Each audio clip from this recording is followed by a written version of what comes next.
এটা আনুমানিক 30 তারিখ, বুঝলেন? 6টা 10-এ উনি ঢুকেছে এই জায়গা। আমি ওনারা জিজ্ঞেস করি, স্যার আপনার পরিচয় কি? উনি বলেছে আমি মহেশপুরি ওসি। আপনার সাথে মহিলাকে? উনি বলছে আমি আপনার ভাবি হয়।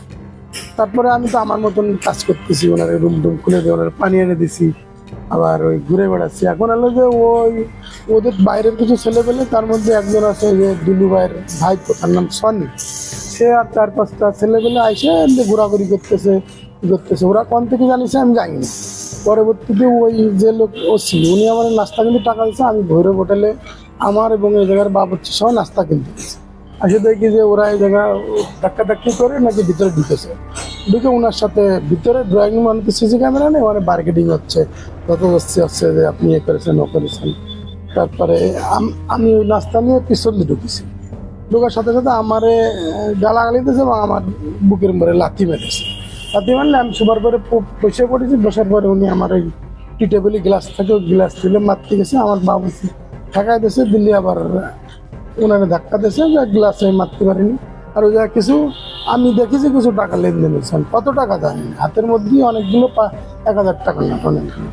আর ওই শনি যখন আমার মারতে এসেছে, ওসি সাহেব উনি ওরা জড়াটা ধরে গেছে ভাই ওনার থেকে, উনারে কিছু বললেন না, আপনি আমার কাছে আসেন। উনি ড্রয়িং রুমে মহিলার সাথে ওসির সাথে বার্গেন হয়েছে। তারপরে তারা ফোন করে যায় না, 3জন পুলিশ এসছে এ জায়গা। 3জন পুলিশ আসলে আমি তো ওই পাইতে মেয়েরকে ওই পিছন তো দরজা বেরোয় এই জায়গায়। এই দরজা ওই যারা ছেলে পেলে ওরা আইসে আটকাই দিয়েছে, পুলিশরা দাঁড়িয়ে রয়েছে, খোলেন। পুলিশ ওরা খুলতেছে না খোলার কারণে ওরা বলতেছে যে পুলিশের কাছে আপনারা যান, মিটে গেছে। এরপরে আনুমানিক 8টা 45 কি 9টা বাজে ওই ছেলেরাই আবার ওই ওসি সাহেবের হাত ধরে নিয়ে নিয়ে চলে যাচ্ছে। তখন আমি বললাম ওসি সাহেবের হাত ধরে আমি দাঁড় করাই দিই, আপনি দাঁড়ান, আমি আমাদের বিপাতে বেলায় চলে যাচ্ছে।